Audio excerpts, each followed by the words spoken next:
बिस्मिल्लाहिर्रहमानिर्रहीम। अस्सलाम वालेकुम वरहमतुल्लाहि वबरकातुहू।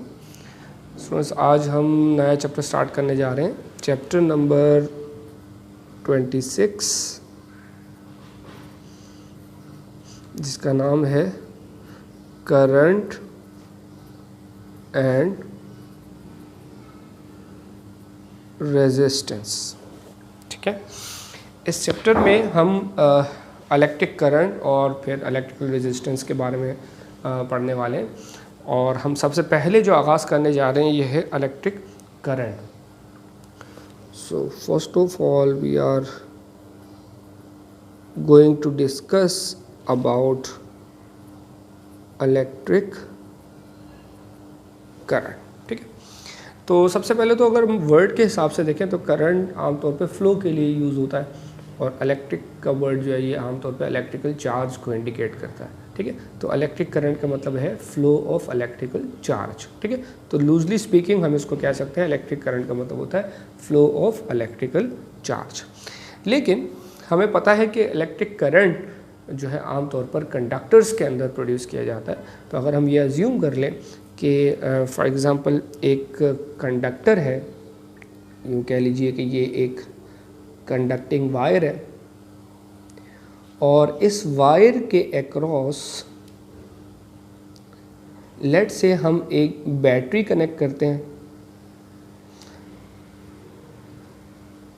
और हमें पता है कि बैटरी के दो टर्मिनल्स होते हैं, एक पॉजिटिव टर्मिनल, फॉर एग्जांपल ये पॉजिटिव है, और एक नेगेटिव टर्मिनल।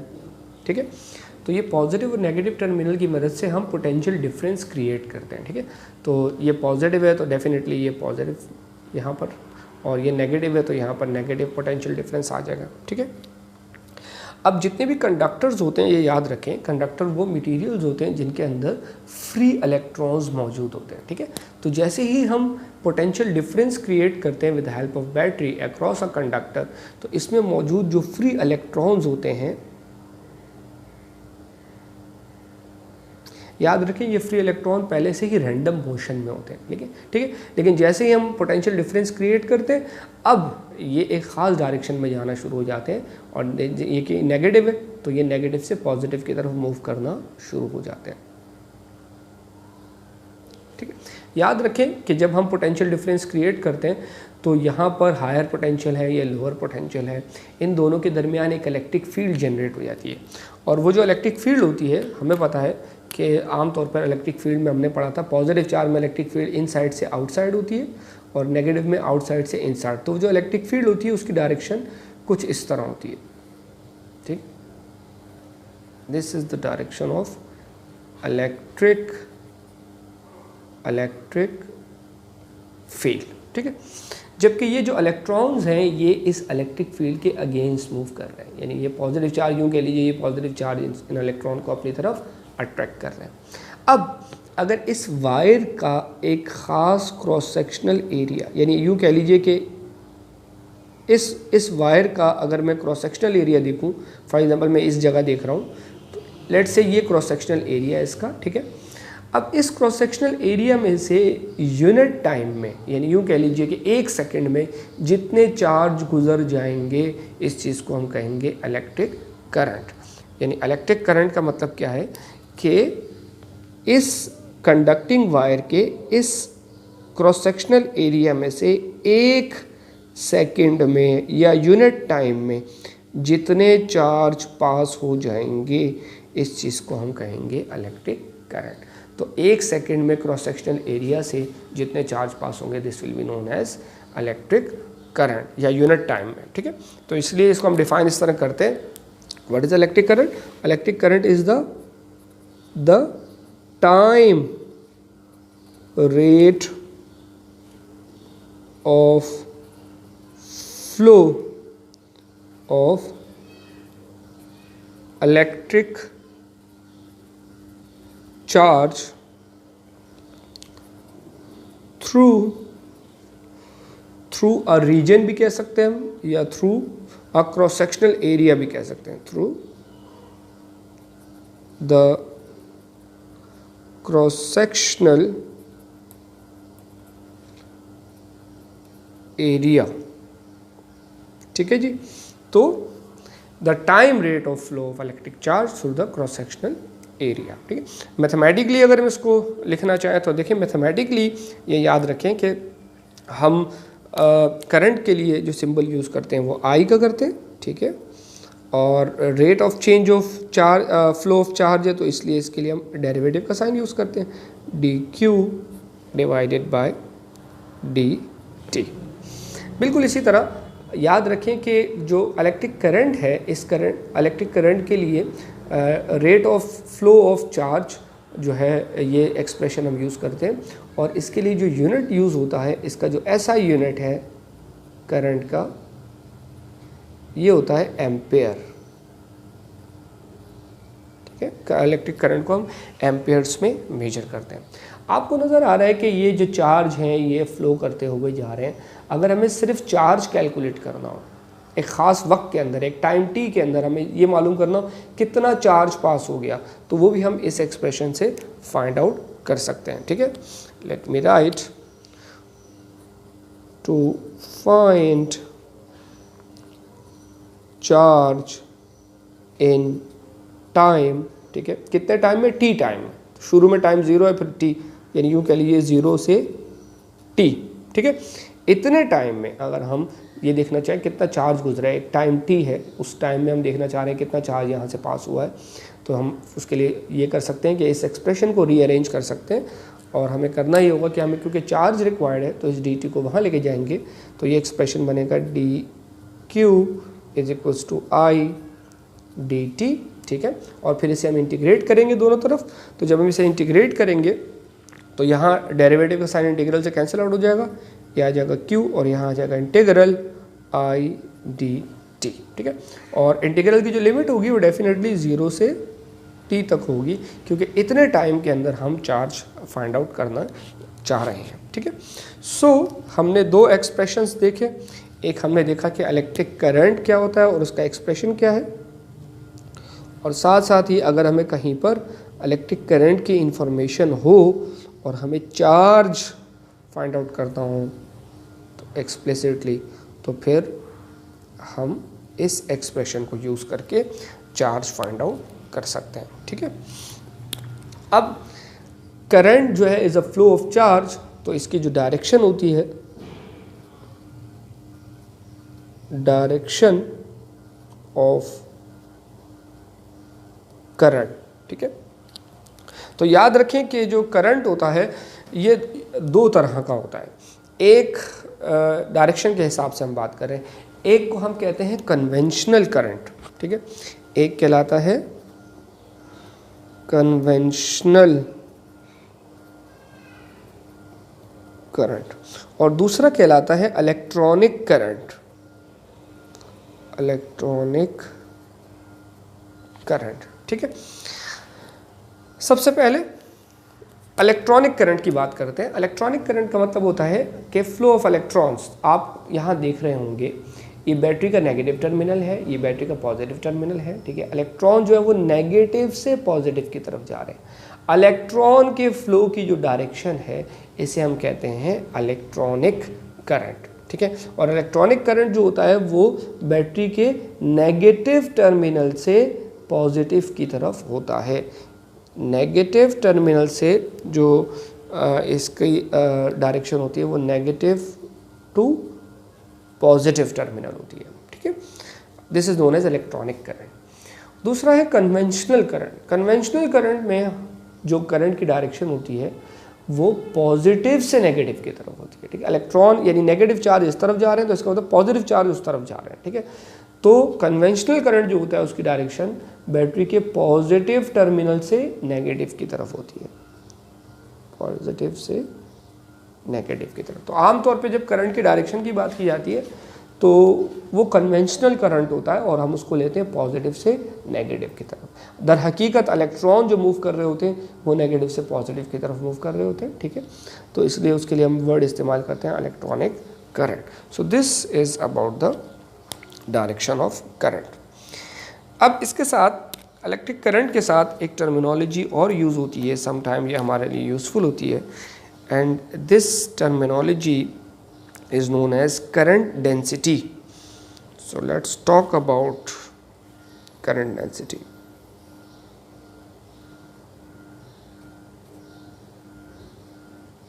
करंट डेंसिटी, ठीक। ये याद रखें कि अगर हम करंट को रिलेट करें एरिया के साथ, ठीक है, यानी एक ख़ास एरिया हमने अज्यूम किया और हमने उसको करंट से रिलेट किया कि यूनिट एरिया है उससे कितना करंट पास हुआ। यूँ कह लीजिए कि एक यूनिट एरिया है और हम देखें कि उस यूनिट एरिया में कितना करंट वहाँ पर प्रोड्यूस हुआ, तो इस रिलेशन को हम कहते हैं current density.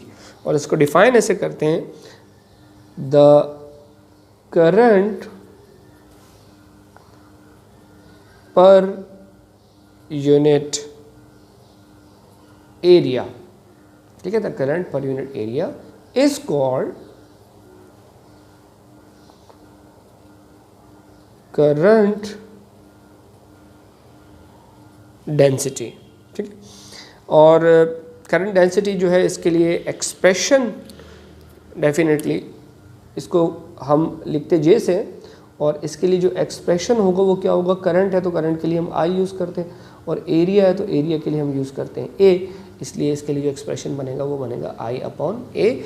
I is the current per unit area, ठीक है, is known as current density. इसी तरह अगर इसकी यूनिट की बात करें तो इसका जो एस आई यूनिट बनेगा, करंट है तो करंट का यूनिट होता है एम्पेयर, ठीक है, एम्पेयर, और एरिया है तो एरिया का यूनिट होता है मीटर स्क्वायर, तो इसलिए इसका यूनिट बना ampere per metre square. So ampere per metre square is the S I unit of current density. और करंट डेंसिटी में हम दो चीज़ों को रिलेट कर रहे होते हैं, रिमेंबर, यूनिट एरिया या यूँ कह लीजिए कि एरिया और करंट, ठीक है जी। ज़्यादा एरिया है कम करंट है, या कम एरिया ज़्यादा करंट है, वहाँ हम करंट डेंसिटी की टर्मिनोलॉजी यूज़ कर रहे होते हैं। यूँ कह लीजिए कि एक वायर है, एक वायर का क्रॉस सेक्शनल एरिया बहुत ज़्यादा है, थिक वायर है, ठीक है, क्रॉस सेक्शनल एरिया ज़्यादा है, उसमें करंट कितना होगा, और या फिर क्रॉस सेक्शनल एरिया कम है उसमें करंट कितना होगा। तो अगर हम इस एरिया से करंट को रिलेट करें तो उसके लिए फिर हम टर्मिनोलॉजी यूज़ करते हैं करंट डेंसिटी। करंट के साथ ही एक और इम्पॉर्टेंट टर्मिनोलॉजी है which is known as resistance।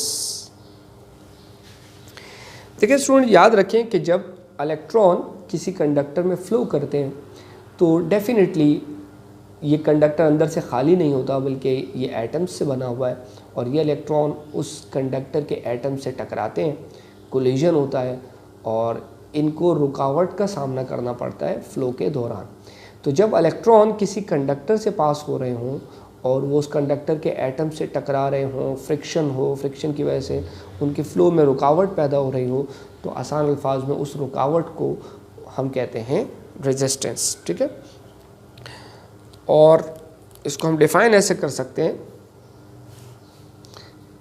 It is a measure of the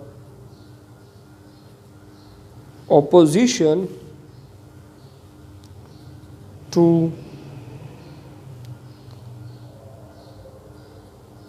current flow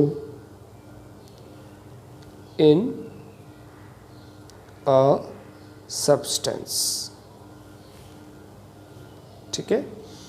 और आम तौर पर याद रखें कि अगर किसी मटेरियल में जो है इलेक्ट्रॉन बहुत ही आसानी से मूव कर रहे हैं, यानी वो गुड कंडक्टर है, अगर कोई मटेरियल है जो गुड कंडक्टर है, ठीक है, तो फिर ऐसे मटेरियल की जो रेजिस्टेंस होगी वो लो होगी, लो रेजिस्टेंस, ठीक है। और अगर कोई मटेरियल बैड कंडक्टर है तो फिर ऐसी सूरत में उस मटेरियल की जो रेजिस्टेंस होगी वो हाई होगी, ठीक है। तो यूँ कह सकते हैं आप कि रेजिस्टेंस जो है वो उसका ताल्लुक़ होता है कंडक्टिविटी से। तो अगर अच्छी कंडक्टिविटी है तो रेजिस्टेंस लो होगी, और अगर बैड कंडक्टिविटी तो रेजिस्टेंस हाई होगी और इलेक्ट्रॉन्स को फ्लो करने में मुश्किलात का सामना होगा। ठीक है, इसके साथ साथ याद रखिए कि रेजिस्टेंस जो है इसको हम मेजर करते हैं ओम्स में। रेजिस्टेंस का जो एसआई यूनिट है, एसआई यूनिट ये है ओम्स, तो इसको हम ओम्स में मेजर करते हैं। ठीक, जी स्टूडेंट्स ये याद रखें कि अगर हम ये अज्यूम कर लें कि एक कंडक्टर है और इस कंडक्टर के अक्रॉस हमने कनेक्ट की हुई है एक बैटरी, जिससे हम पोटेंशियल डिफरेंस यहाँ पर प्रोवाइड कर रहे हैं, प्रोड्यूस कर रहे हैं। ठीक है, इस पोटेंशियल डिफरेंस को हम V कह रहे थे और इस पोटेंशियल डिफरेंस की वजह से इस कंडक्टर में जो करंट है, जैसा कि मैंने आपको बताया कन्वेंशनल करंट की डायरेक्शन ये होगी, वो करंट I है। ठीक है, हम वोल्टेज यानी पोटेंशियल डिफरेंस V दे रहे हैं और करंट I है। ठीक है, तो इस वोल्टेज और करंट की मदद से हम इस कंडक्टर की रेजिस्टेंस कैलकुलेट कर सकते हैं और रेजिस्टेंस का जो फॉर्मूला बनेगा ये होगा R = V divided by I। ठीक है, सो किसी भी वायर के अक्रॉस हमने कितनी वोल्टेज दी है और उस वायर में कितना करंट मौजूद है, इन दोनों के रेशो से हम रेजिस्टेंस कैलकुलेट कर सकते हैं। ठीक है, रेजिस्टेंस के साथ ही एक और टर्मिनोलॉजी बहुत ज़्यादा जुड़ी हुई है जो यूज़ होती है, इसे हम कहते हैं रेजिस्टर। ठीक है, तो याद रखें कि रेजिस्टेंस जो है उसको अगर हम किसी डिवाइस की फॉर्म में ले आएँ, किसी कंडक्टर की फॉर्म में हम खुद बनाएं, उसको हम खुद रेजिस्टेंस जनरेट करें कोई सर्किट बनाकर, तो उसे हम फिर कहते हैं रेजिस्टर। यानी ये रेजिस्टर यूँ कह लें कि एक ऐसा कंडक्टर है जो कि एक ख़ास किस्म की रेजिस्टेंस प्रोवाइड करता है। ठीक है, so let me right, it is a conductor whose function in a circuit is to provide a specific resistance. ठीक है, याद रखें रेजिस्टेंस के फ़ायदे भी हैं और नुकसानात भी हैं। रेजिस्टेंस का नुकसान ये है कि इसकी वजह से जो इलेक्ट्रॉन्स हैं या चार्ज हैं वो अपनी एनर्जी को लॉस करते हैं, वो एनर्जी आमतौर पे हीट में कन्वर्ट हो जाती है। ठीक है, तो एनर्जी लॉस होती है, लेकिन रेजिस्टेंस के फ़ायदे भी हैं। जैसे फॉर एग्जांपल हम इलेक्ट्रिकल हीटर की बात करें तो इलेक्ट्रिकल हीटर में हम इलेक्ट्रिकल एनर्जी को हीट एनर्जी में कन्वर्ट करना चाहते हैं और वहाँ हम यूज़ करते हैं रेजिस्टेंस। तो रेजिस्टेंस जो है उसके फ़ायदे हैं और नुकसानात भी हैं। तो बाज़ जगह जहाँ हमें रेजिस्टेंस रिक्वायर्ड होती है तो फिर वहाँ पर हम रेजिस्टर्स बनाते हैं। कितनी रेजिस्टेंस रिक्वायर्ड है उसी हिसाब से हम रेजिस्टर्स डिज़ाइन करते हैं। तो रेजिस्टर यूँ कह लीजिए कि एक कंडक्टर है जो कि ख़ास किस्म की रेजिस्टेंस प्रोवाइड करता है। नेक्स्ट टर्मिनोलॉजी है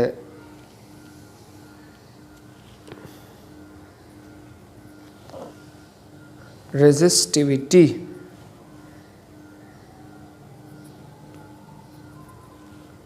Resistivity.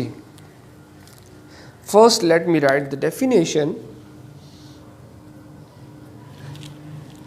It is a measure of the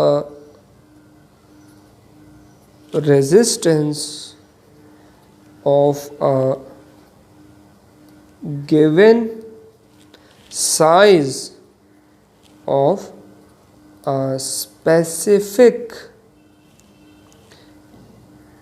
material to electric conduction।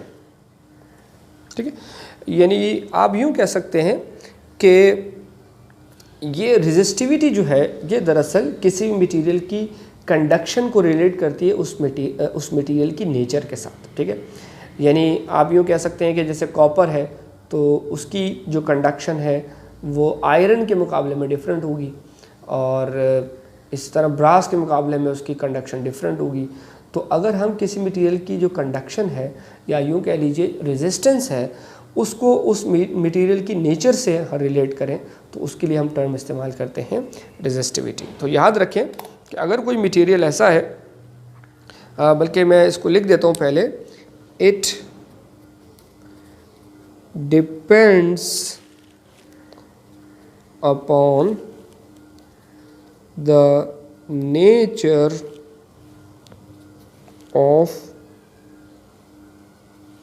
Material, ठीक है। और बाज़ मटेरियल की जो नेचर है वो टेम्परेचर के साथ भी चेंज होती है, इसीलिए हम कहते हैं it depends upon the nature of material and temperature, ठीक है, टेम्परेचर ऑफ मटेरियल। तो याद रखें कि अगर कोई मटेरियल ऐसा है जिसकी गुड कंडक्टिविटी है, ठीक है, एक मटेरियल है, मटेरियल ऑफ गुड कंडक्टिविटी, ठीक है, तो इसका मतलब है कि उसकी जो रेजिस्टिविटी होगी वो लो होगी, लो रेजिस्टिविटी, ठीक है। और इसी तरह अगर कोई मटेरियल है जो कि बैड कंडक्टिविटी है तो उसकी जो रेजिस्टिविटी होगी वो हाई होगी, हाई रेजिस्टिविटी होगी,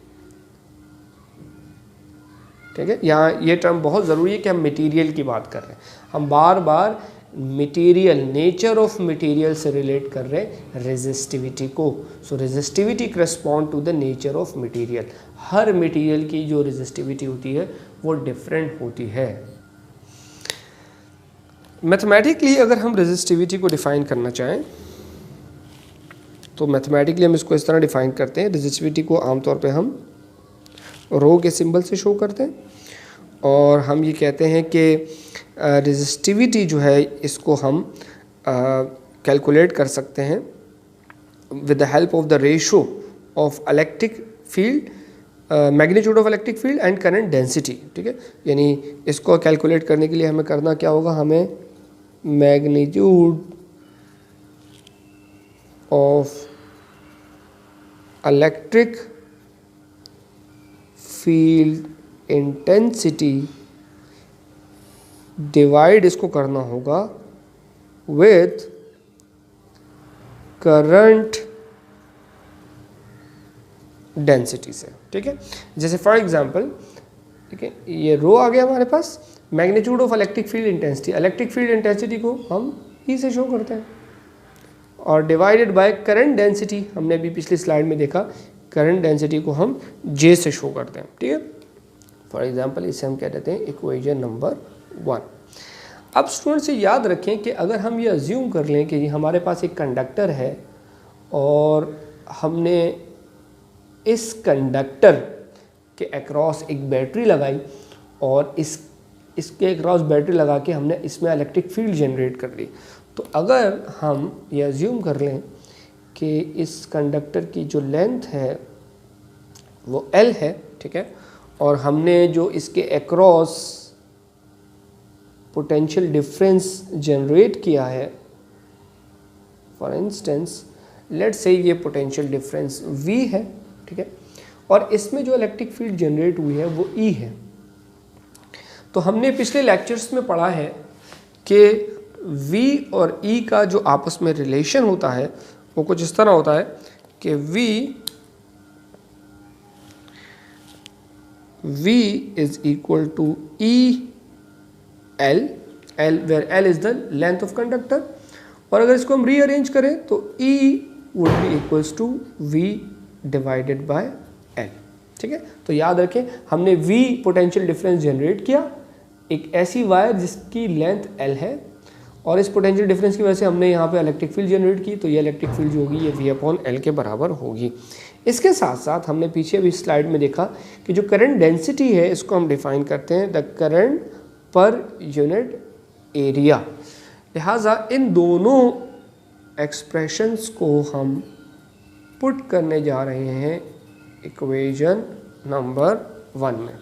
सो अगर इसे हम इक्वेशन 1 में पुट करेंगे तो rho would be equals to E की जगह हम लिख सकते हैं V divided by L divided by J को लिखा जा सकता है आई डिवाइडेड बाय ए। इसको अगर हम आगे फर्दर सॉल्व करें तो v डिवाइड बाय एल और इसको हम ऊपर ले जाएं तो ये हो जाएगा a डिवाइडेड बाय आई। आप देख सकते हैं कि इसको हम इस तरह भी लिख सकते हैं कि ये i मैं यहाँ लिख रहा हूँ v upon I multiply by a divided by L. ठीक है, v upon I multiply by a divide by L से दिस इज इक्वेशन नंबर 2। और हमने अभी यहाँ पर देखा, आपको यहाँ नज़र आ रहा होगा कि v upon I is equals to R. So हम ये कह सकते हैं कि v upon I is equals to R. So if you put this relation in equation number 2 तो हम ये कह सकते हैं कि rho would be equals to v upon I की जगह आ जाएगा r। ठीक है, ये हो जाएगा a डिवाइडेड बाय l। या इसको अगर हम रीअरेंज करें तो r, देखिए लेंथ को यहाँ लेकर आएंगे तो लेंथ मल्टीप्लाई हो जाएगी और a को वहाँ लेके जाएंगे तो a डिवाइड हो जाएगा। ये आ गया हमारे पास expression for resistance.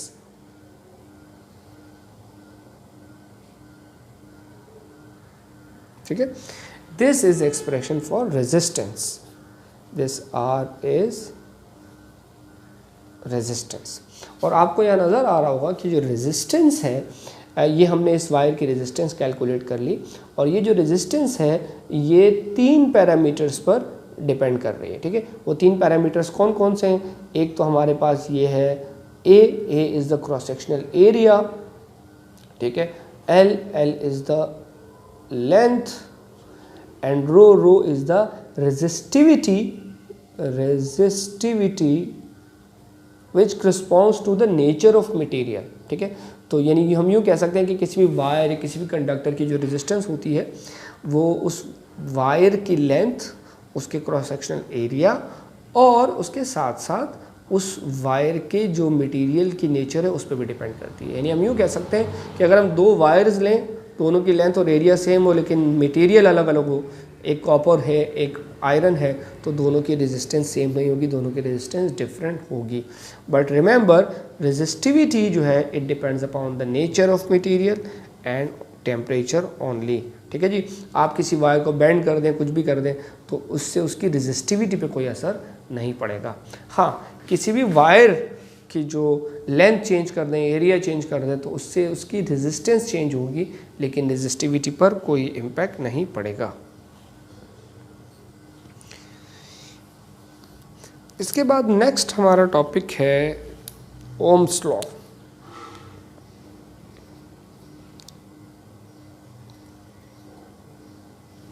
Ohm's law जो है ये बेसिकली रिलेट करता है किसी भी वायर में करंट और वोल्टेज को। ठीक है, यूँ कह लीजिए कि अगर एक वायर है, फॉर एग्जांपल जैसे हमने यहाँ पर देखी, ठीक है, ये एक वायर है, इस वायर के अक्रॉस हमने पोटेंशियल डिफरेंस V जनरेट किया और इस वायर में करंट I मौजूद है। तो ओम्स लॉ ये कहता है कि जो करंट इसमें प्रोड्यूस होगा I वो इस V के डायरेक्टली प्रोपोर्शनल होगा अंडर सम सर्टेन कंडीशन। ठीक है, तो late me right this,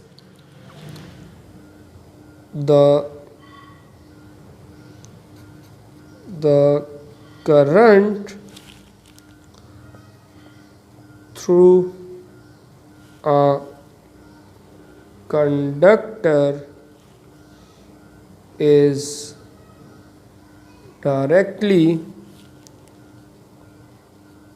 proportional to the potential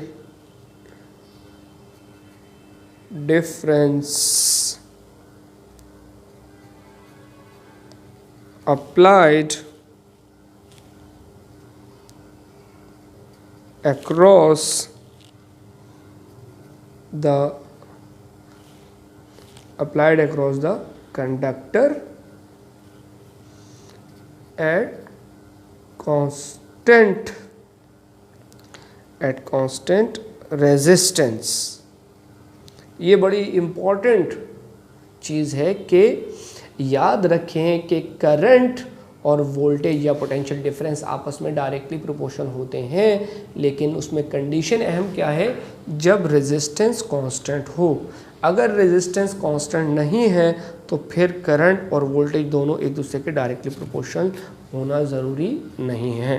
ठीक है, इसको अगर हम मैथमेटिकली लिखें तो हम इसको यूँ लिख सकते हैं कि potential difference is directly proportional to current, ठीक है, एट कांस्टेंट रेजिस्टेंस। यानी इसको हम यूँ भी लिख सकते हैं, इस साइन को हटाते हैं तो इक्वल आता है और कांस्टेंट आता है। ठीक है, तो इसको हम लिख सकते हैं कांस्टेंट यहाँ क्या होगा, आर होगा।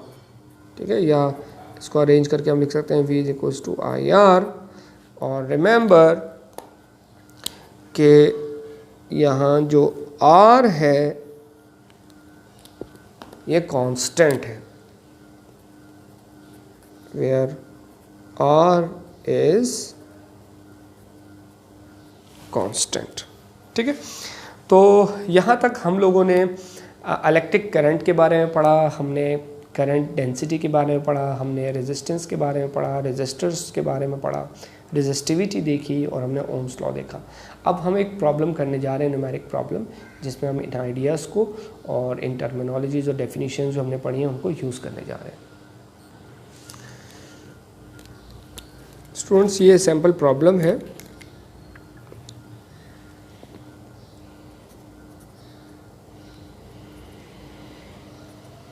बुक के हिसाब से पेज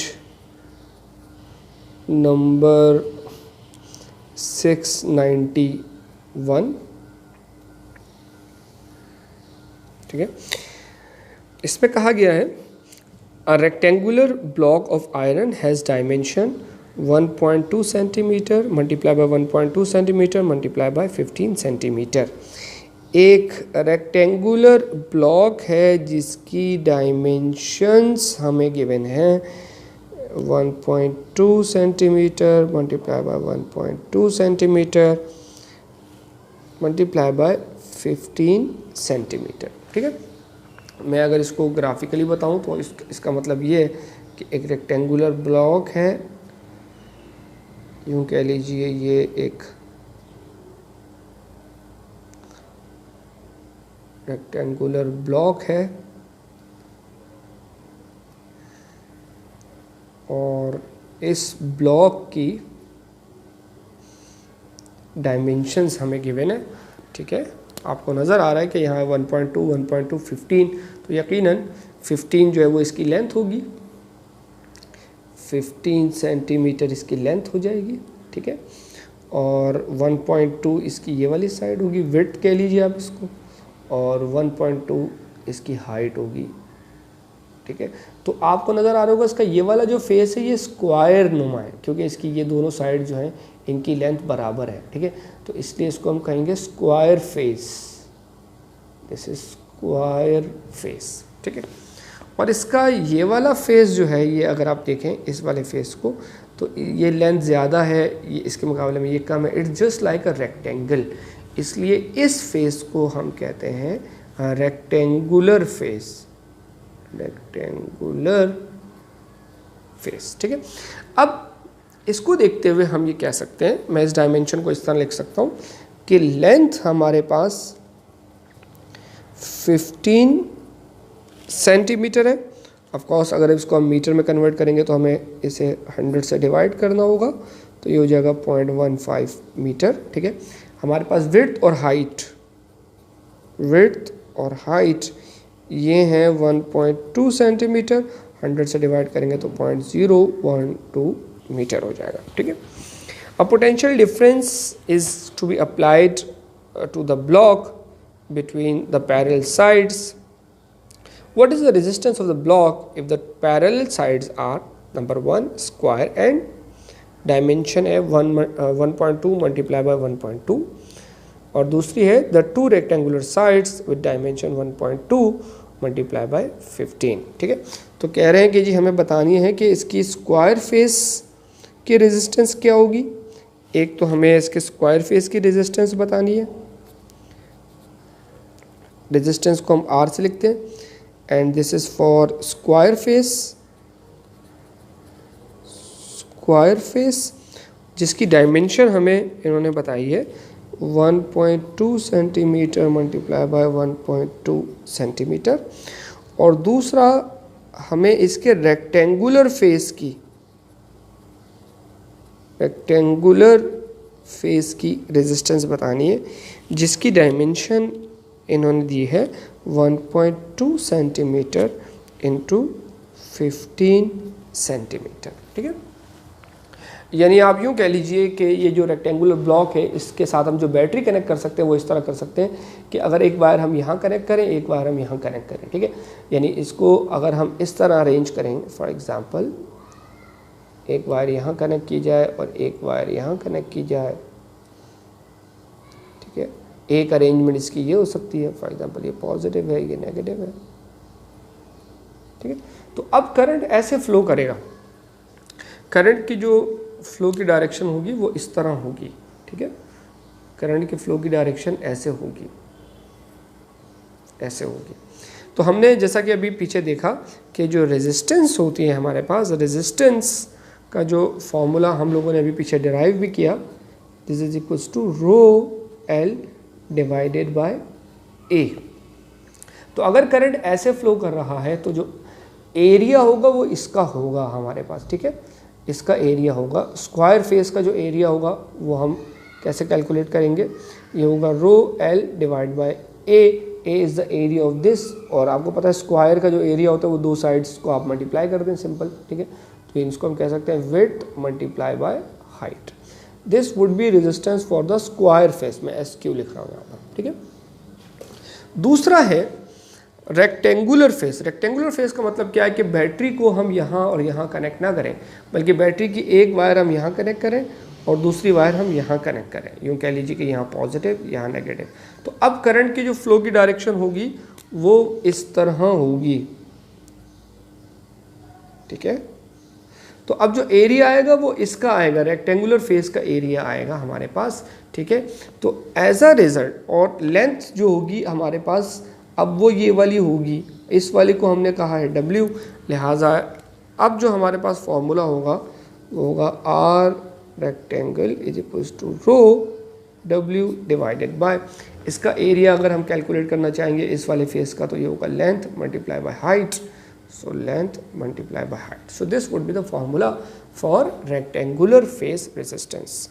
सो अब हम अगर यहाँ पर वैल्यू सब्स्टिट्यूट करें तो याद रखें स्टूडेंट्स, जो रो की वैल्यू है आयरन की के लिए ये वैल्यू कांस्टेंट होती है आयरन के लिए। ठीक है, हम पढ़ चुके हैं रो मीन्स रेजिस्टिविटी, मैं इसको यहाँ लिख रहा हूँ, and this is 9.68 exponent minus 8 ohm metre. Resistivity का जो यूनिट होता है वो ओम मीटर होता है। ठीक है, सो अगर हम रेजिस्टिविटी को यहाँ सब्स्टिट्यूट करें तो ये हो जाएगा 9.68 एक्सपोनेंट माइनस 8, लेंथ हमारे पास है 0.15 डिवाइडेड बाय विड्थ, और हाइट है 0.15 मल्टीप्लाई बाय 0.12 मल्टीप्लाई बाय 0.12, जिसको हम 0.12 का स्क्वायर भी लिख सकते हैं। तो अगर हम इस पूरे को सॉल्व करें तो हमारे पास ये आता है 100 माइक्रो ओम।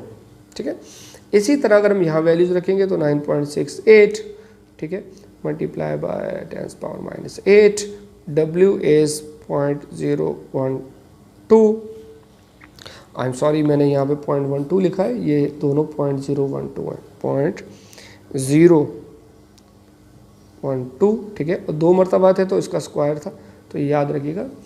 अच्छा, इसी तरह डिवाइडेड बाय लेंथ हमारे पास है 0.15, ठीक है, इनटू H, और H हमारे पास है 0.012। तो डेफिनेटली ये दोनों आपस में कैंसिल आउट हो जाएंगे, और इसको अगर हम सॉल्व करते हैं तो हमारे पास जो आंसर आएगा वो आएगा 0.65 micro ohm. So in this way we can find out the resistance. ठीक है, सो आई होप आज का लेक्चर आपको बिल्कुल क्लियर समझ में आ गया होगा। कोई भी क्वेश्चन हो तो आप कमेंट्स में पूछ सकते हैं। अल्लाह हाफिज़।